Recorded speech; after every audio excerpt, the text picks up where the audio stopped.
神仙。很久以前，天上住着神仙，他们神通广大，无所不能。当地上的人类遇到困难，可以向神仙请求保护与帮助。中国北方有一座有名的山，名叫华山。华山西边有一个很大的村子，村子里住着很多人。有一年春天，天边飘来几朵黑色的云，村子里下了几场黑色的雨，村子变成了黑色，村子里的人开始生病。这种病很奇怪，会让人全身变黑，然后慢慢死去。眼看死去的人越来越多，有人向天上的神仙请求，请救救我们。可是1天、2天、3天，时间一天天过去，一个神仙都没有出现。村子里有个读书人，叫刘向，他觉得奇怪的病一定和天上的黑云有关系。一天早上，他去爬村里最高的山，想站在山顶把黑云看个清楚。他爬了很久，山上的树和草都被染成了黑色，他看不清路。突然，一只黑色的老虎跳了出来，它张着大嘴要吃刘向。刘向害怕的差点晕过去。就在这时，山顶上突然出现了一团白雾，白雾里站着一个人，居然是个美丽的姑娘。姑娘大声说：“不准吃人！”老虎大叫一声，向他跑过去。刘向担心地对姑娘大喊：“当心！”但是很快，刘向的担心就变成了吃惊。这个美丽的姑娘居然和老虎打了起来。原来这老虎不是普通的老虎，姑娘也不是普通的姑娘。他们从山上打到了天上，他们都会飞。打了一会儿后，姑娘拿出了一件东西，刘向看清楚了，那是一个红色的像莲花一样的灯。姑娘把灯拿在手里，对着老虎一扬，灯发出强烈的白光，老虎立刻消失不见了。姑娘再把灯对着山和村子扬了扬，马上所有的黑色都不见了，太阳出来了，绿色回来了，山和村子都变回了原来的样子。刘向吃惊极了，问姑娘：“你是神仙吗？”姑娘笑着说：“对，我是神仙。”天龟。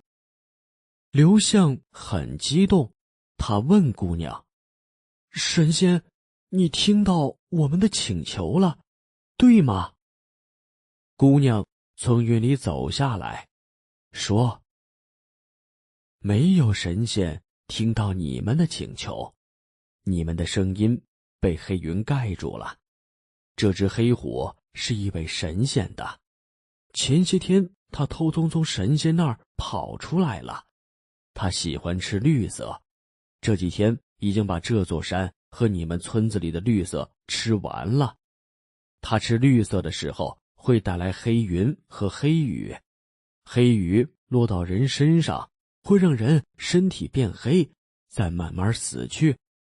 刚才我已经把他赶走了，现在没事了，你回家去吧。”刘向的眼泪流下来了，他说：“因为这只黑虎，村子里死了很多人，还有很多人在生病。”姑娘也有点难过，说：“黑虎偷跑出来，害了地上的人类，天上的神仙会按照天规惩罚他的。”天规是什么？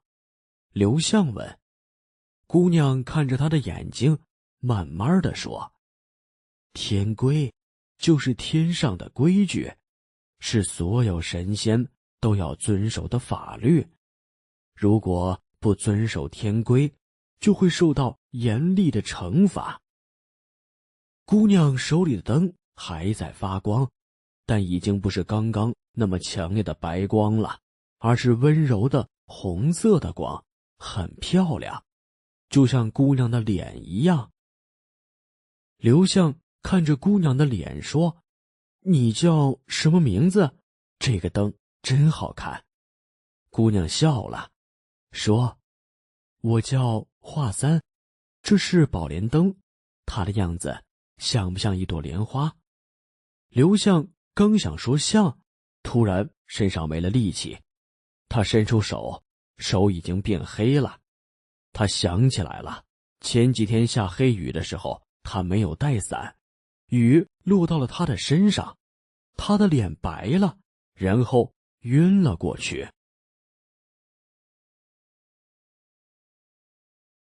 治病。2天以后，刘向醒了过来，他发现自己躺在家里的床上，身上盖着暖和的被子。他看了看手，已经不黑了。他从床上爬了起来。他走到家外面，有个邻居看到他，笑着说：“刘向，带你回来的那位姑娘真是好人，你什么时候认识了这么好的姑娘？”刘向没听明白。谁？邻居笑着说：“华姑娘啊，她带你回来，不但照顾你，还给全村人治病呢。”刘向还是不明白，哪位华姑娘？邻居说：“你这是还没睡醒呢，快去村口看看吧，华姑娘在给大家治病呢。”刘向连忙跑到村口，远远的就看到很多人和一个美丽的姑娘坐在那儿。姑娘在给大家看病。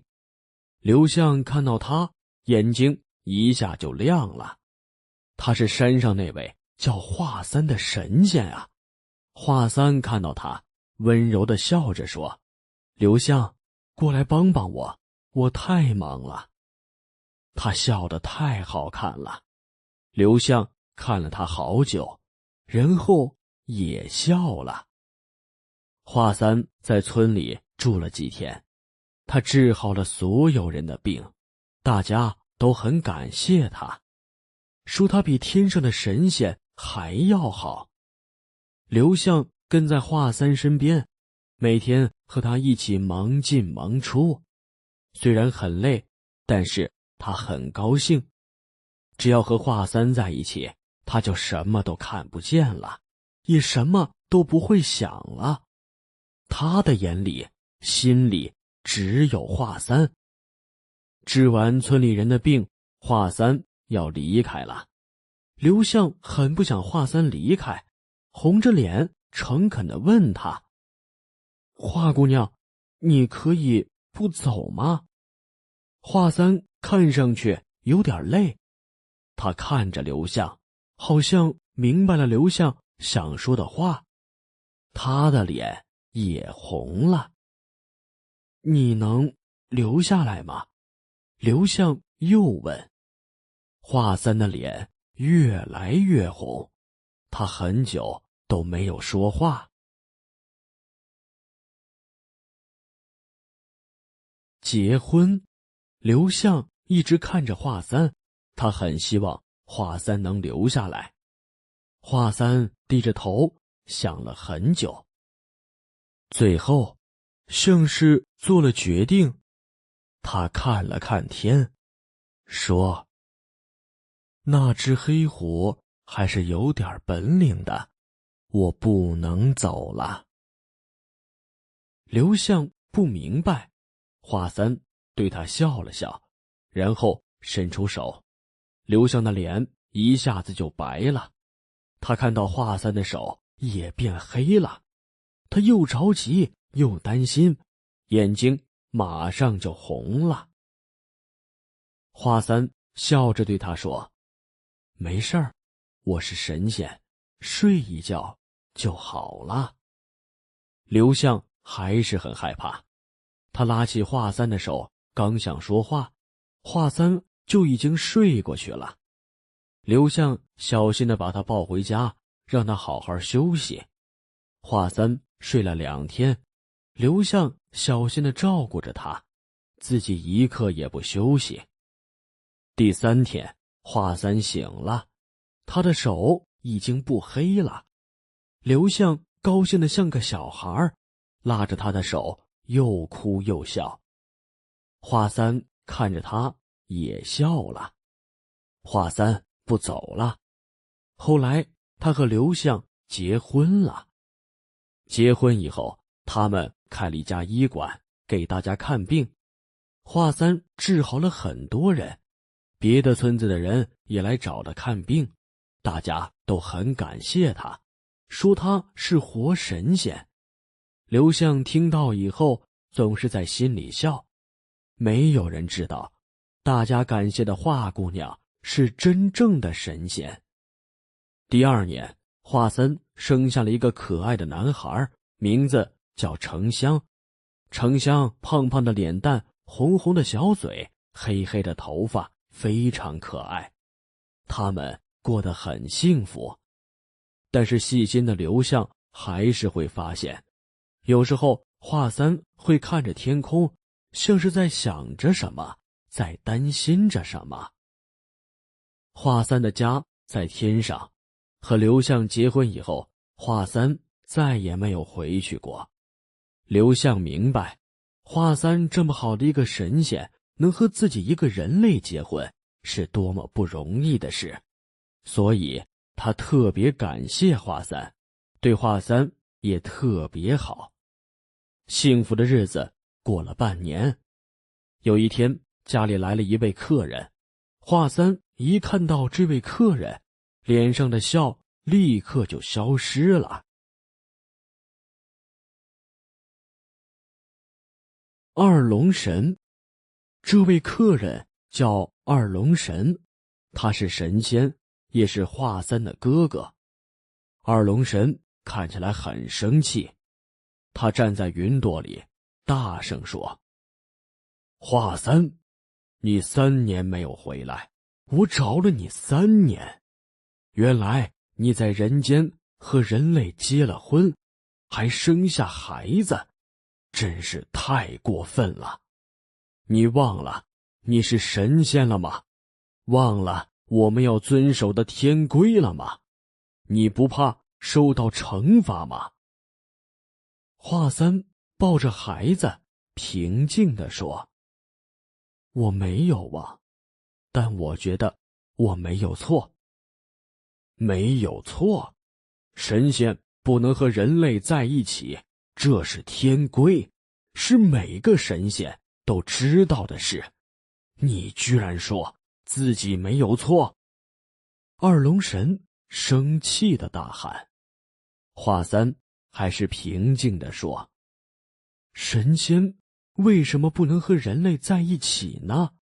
我丈夫虽然是人类，但他乐于助人，诚恳认真，和他在一起，我很快乐。现在我们有了孩子，过着团团圆圆的生活，我感到非常幸福，这有什么错呢？”二龙神生气极了，他听不下去了，大声说：“你是我妹妹，现在我给你一次机会，马上跟我回天上去，这样惩罚会轻点儿，否则后果很严重。”华三摇头说：“对不起，哥哥，我是不会和你回去的，我不能离开我的孩子和丈夫。”二龙神的脸都气红了，他挥了挥手，拿出一把大刀，说：“既然你这么不听话，那就别怪我不客气了。”华三没有说话，他把沉香交给刘向，刘向早就急得快哭了。他这才明白，平时华三望着天空时想着什么，担心着什么。刘向想起以前华三说过的话，天规就是天上的规矩，是所有神仙都要遵守的法律。如果不遵守天规，就会受到严厉的惩罚。天规，原来还有这样的天规，这是多么不合理的天规！宝莲灯，华三温柔地对刘向说：“别担心，不会有事的。”说完，他右手在空中一挥，宝莲灯立刻出现了。二龙神生气极了，也失望极了，他不再说话，举刀向华三挥了过去。华三和二龙神打起来了，天上云朵纷飞，地上飞沙走石，宝莲灯发出强烈的白光，华三和二龙神都在光里。刘向睁不开眼睛，耳边只听到巨大的响声，他紧紧抱着沉香。过了一会儿，刘向听到刀掉在地上的声音，周围便安静了。强烈的光消失了，他睁开眼睛，又听到一个响声，是二龙神从云朵里掉下来了。他倒在地上，又急又气，大声说：“华三，我会回来的。”说完，他就消失不见了。华三拿着宝莲灯从云上走下来，刘向马上跑过去抱住了他。华三笑着说：“我说了，不会有事的。”刘向没有说话，把他和沉香抱得更紧了。1个月过去了，二龙神没有再出现，华三和刘向继续在医馆里给人看病。有一天，村里有个年轻人跑到医馆，着急地说：“华姑娘，我爷爷晕倒了，请您快去看看。”华三听了，马上拿着药箱和他去了。那位老人的病很严重，华三忙了很长时间才把老人救回来。他很晚才回到家，一进门就吃惊地看着刘向躺在地上。他急忙把刘向叫醒。刘向睁开眼睛，着急地说：“二龙神偷走了沉香。”华三又急又气，马上要去找二龙神。“妹妹，不用你找，我已经来了。”房子外面有个声音在说话，是二龙神。“哥哥，把孩子还给我。”华三跑了出去，大声说。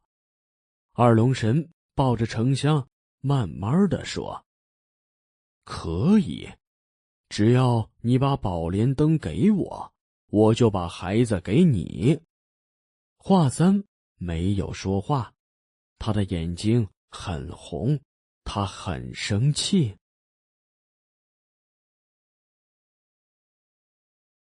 惩罚，二龙神慢慢地说：“华三，如果你不把宝莲灯给我，我就带着你的孩子回天上去。你没有受到的惩罚，都会落到这个孩子身上。你愿意吗？”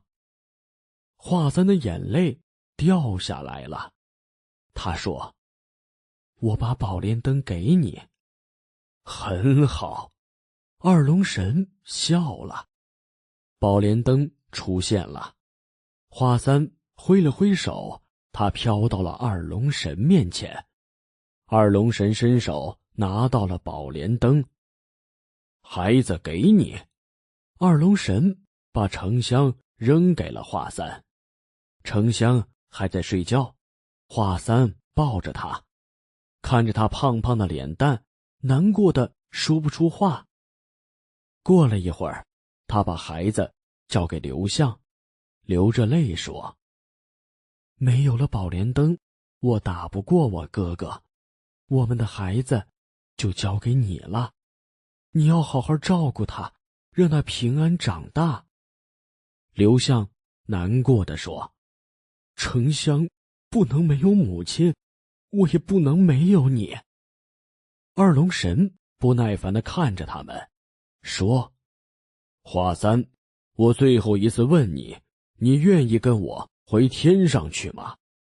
华三不再流泪，他回头看着二龙神，给了他最后的回答：“我不能离开我的孩子和丈夫。”二龙神摇了摇头，他把刀举起，对着华三挥了过来。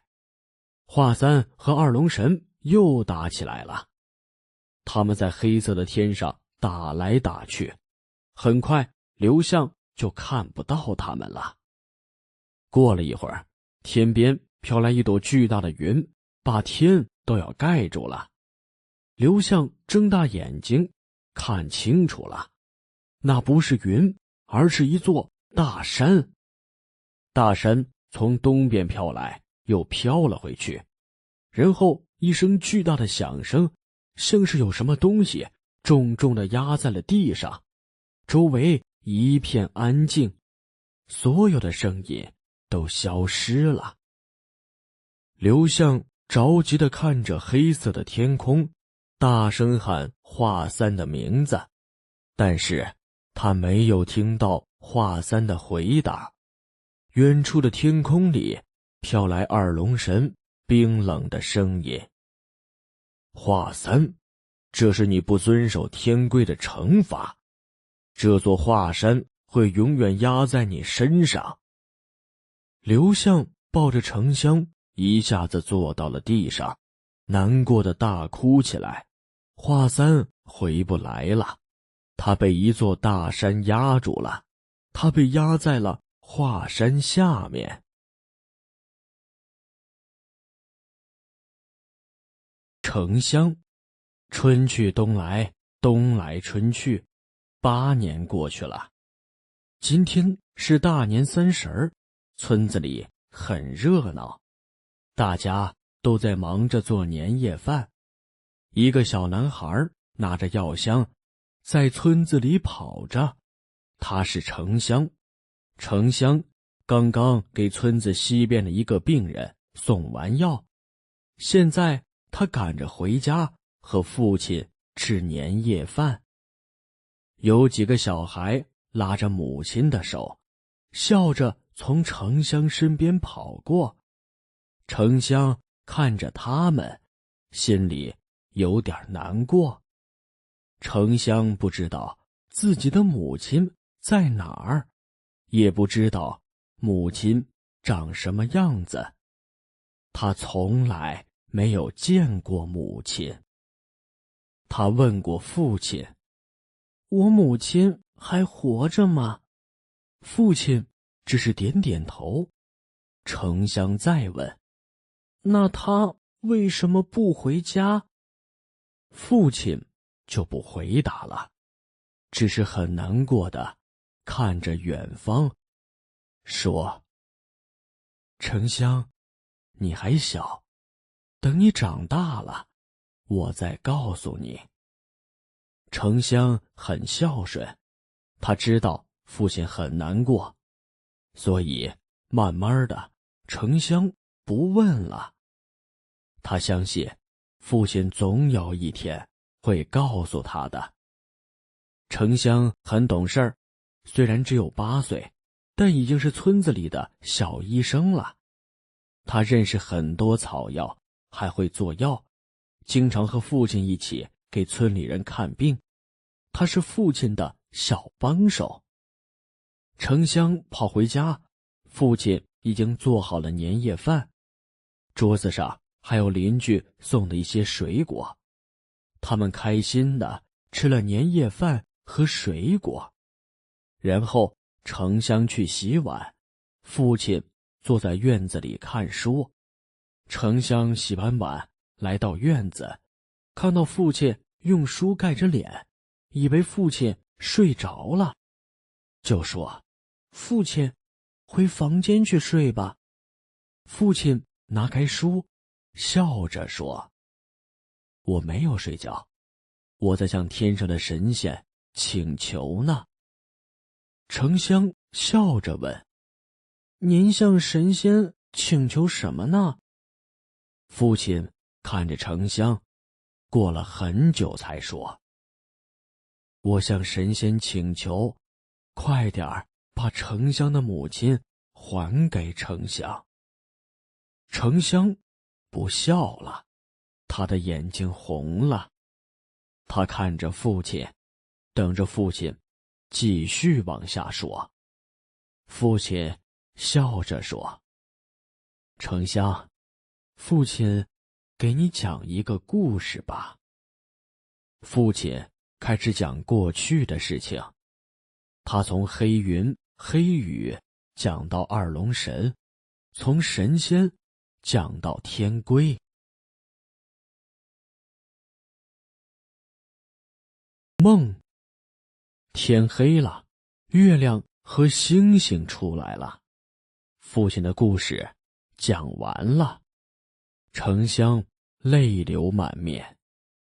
父亲说：“城乡，现在我把这些事告诉你，是因为你已经长大了，应该让你知道母亲的事了。你母亲是世界上最好的母亲，这些年你很想她，我也很想她。我多么希望我们能和她生活在一起，让她看着你长大。”城乡站起来说：“父亲，我们去救母亲吧。”父亲摇摇头，难过地说：“没用的，我一直都想救你母亲，想把她从华山下面救出来。但我们是人类，你舅舅是神通广大的二龙神，世界上没有人类可以打败神仙。丞相，你要听话，你母亲的心愿就是你能平安长大，你一定要好好的，这样才对得起你母亲啊。”丞相哭了：“母亲比我的平安更重要。现在我已经知道她每天在华山下面受苦了，怎么还能什么都不做呢？”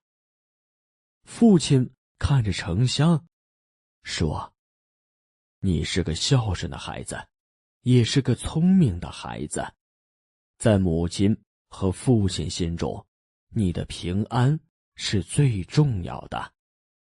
我相信你能明白我们的担心，也知道什么事情能做，什么事情不能做。”丞相不说话了，他当然明白父亲和母亲的担心，但他真的很想救母亲啊。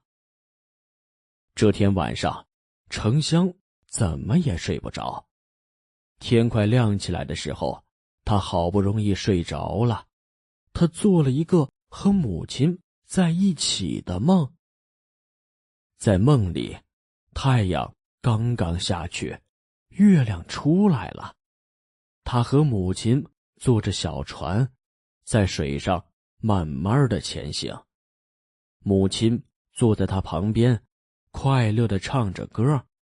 水里有很多鱼，也有很多莲花，莲花有白有红，还有很多他没见过的颜色。风一来，一朵朵莲花就跳起舞来，丞相也跟着他们跳舞。一会儿就忘记了那些不高兴的事情。他想，和母亲在一起是多么幸福的事情啊！父亲担心我，不让我去救母亲，但是，真的没有办法能救出母亲吗？不管怎么样，我都要试试。想到这儿，程香从床上爬了起来，他给父亲留了一张字条，然后开始了找母亲的旅途。华山在东边，他就一直往东走，白天和晚上他都在赶路。别人出门工作的时候他在走，别人回家休息了他还在走。无论大风大雨，无论多么辛苦，程香都勇往直前，一刻也不休息。就这样走了2个多月，有一天，又累又饿的他倒在了一条小路旁，他一点力气都没有了。师傅，母亲，母亲！程香倒在地上，难过的哭了。前面走来一位老人，看到程香，关心地问：“孩子，你怎么了？你找不到母亲了吗？”程香哭着说：“我母亲被一个坏神仙压在华山下面了，我要找到我母亲，我要救她。”老人问：“华山的山路高低不平，登华山比登天还难，你不怕吗？”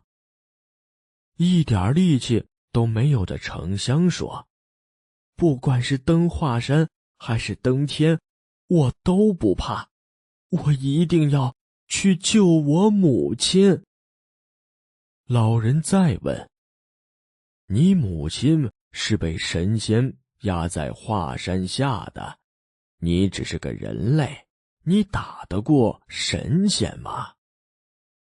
程香说：“世界上一定有打败神仙的方法，我会想办法打败二龙神的。”老人笑了，说：“我有打败神仙的方法，可以教你，你愿意做我的弟子吗？”程香激动地看着老人，他突然有了力气，爬起来对老人诚恳地说：“我愿意，师傅，请您教我。”老人笑着说：“好，从今天开始，你就是我的弟子了。”程香跟老人回了家，老人的头发全白了，看上去很大年纪了，但是本领特别好。程香学得非常认真，不管是雨天还是雪天，不管是天冷还是天热，程香每天都跟着老人学习武功。勤奋刻苦的他一刻也不休息。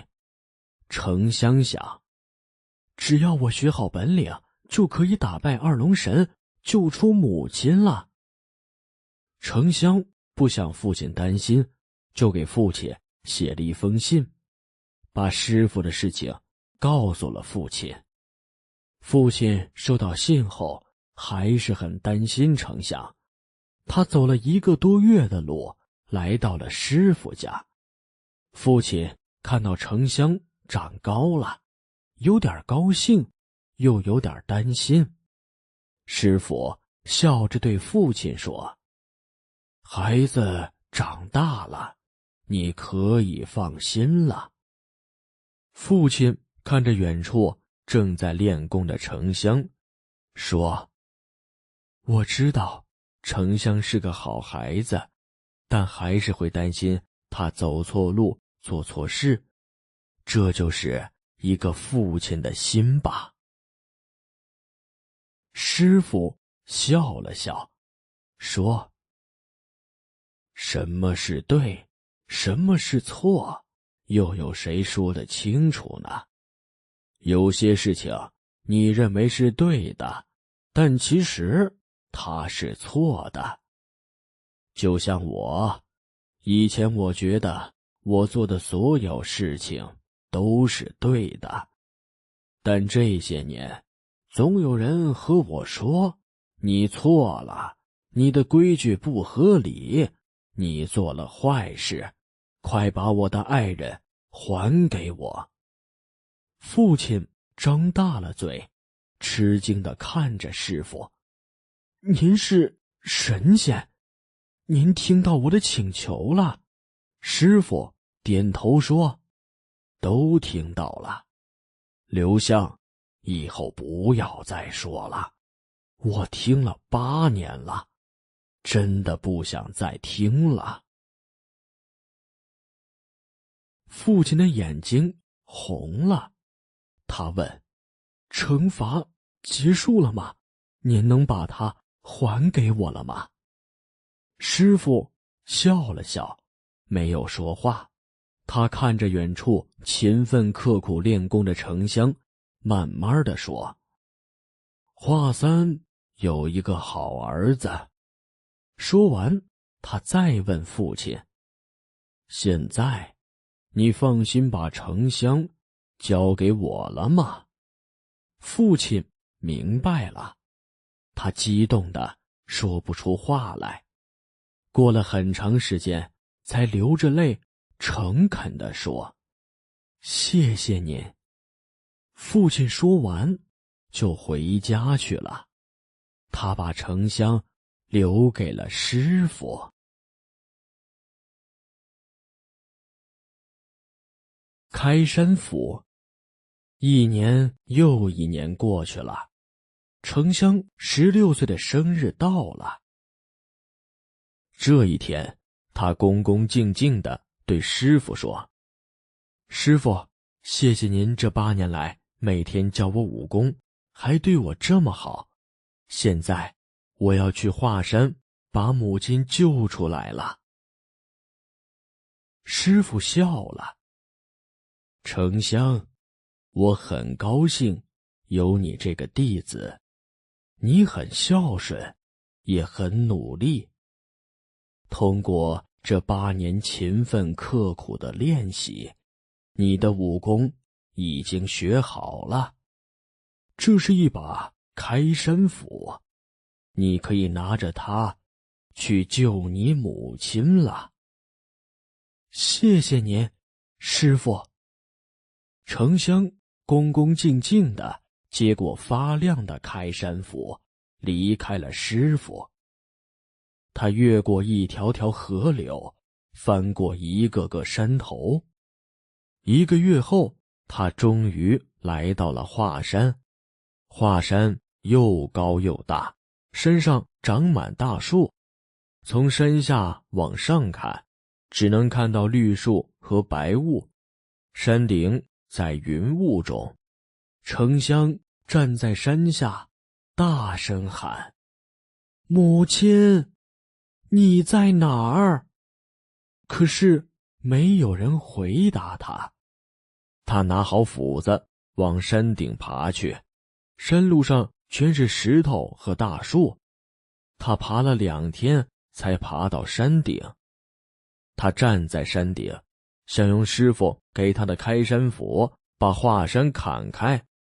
可是虽然已经勤奋刻苦地学了8年武功，但他还是不能砍开华山，只砍下了一些石头和大树。别白费力气了。突然有个声音对程香说。程香看过去，白色的云雾里站着一个人，他手拿大刀，冷冷地看着程香。你是二龙神？程香吃惊地问。是我。二龙神说，你是砍不开华山的，不要白费力气了。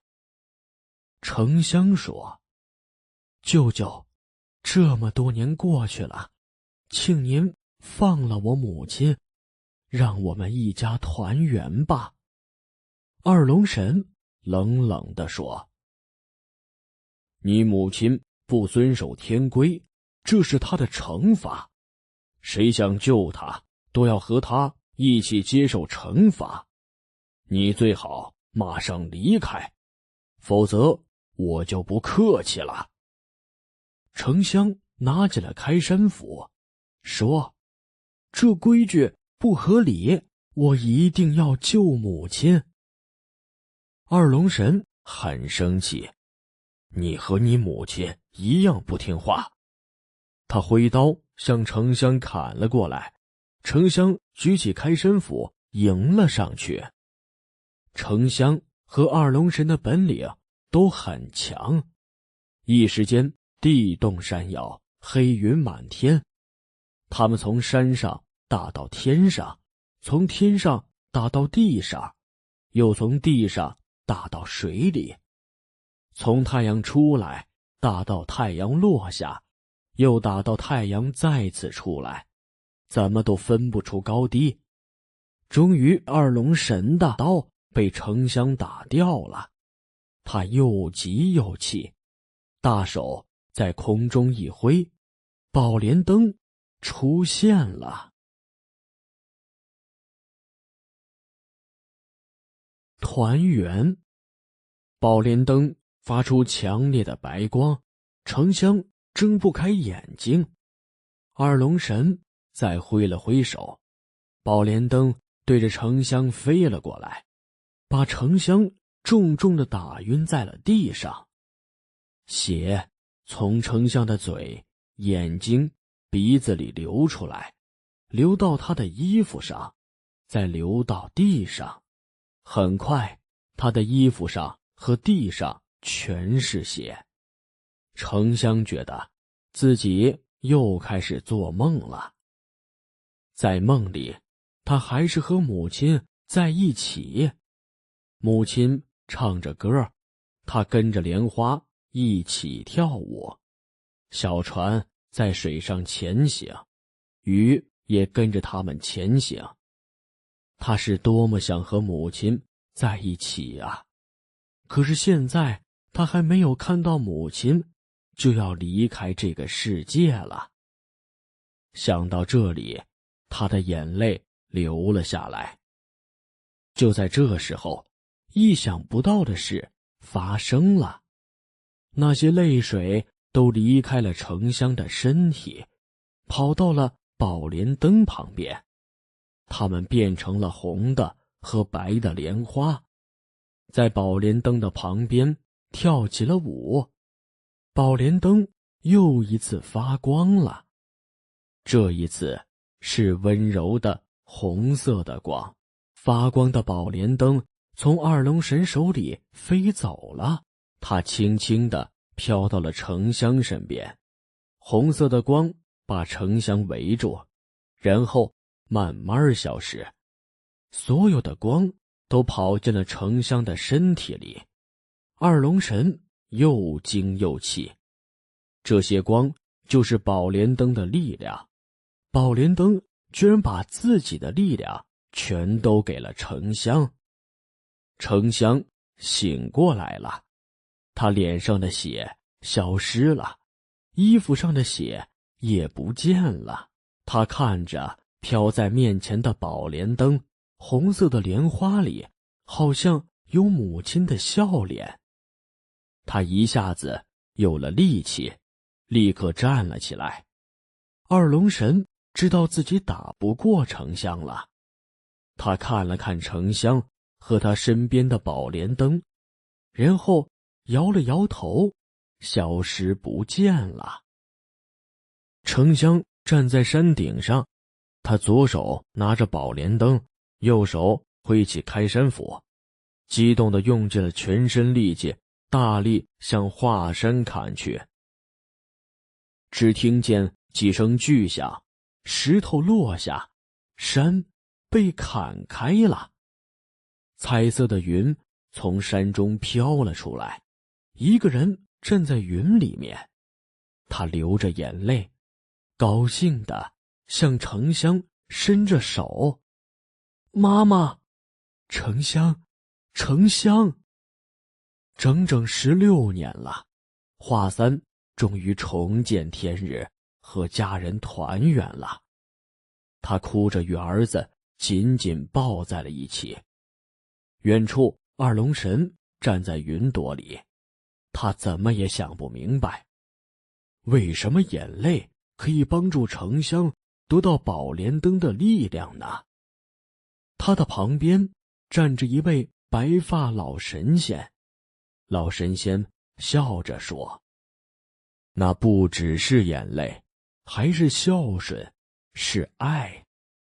爱是这个世界上最强大的力量，爱是永远不会被打败的。”城乡和母亲回到了村里，从那以后，他们一家3口快快乐乐地生活在了一起。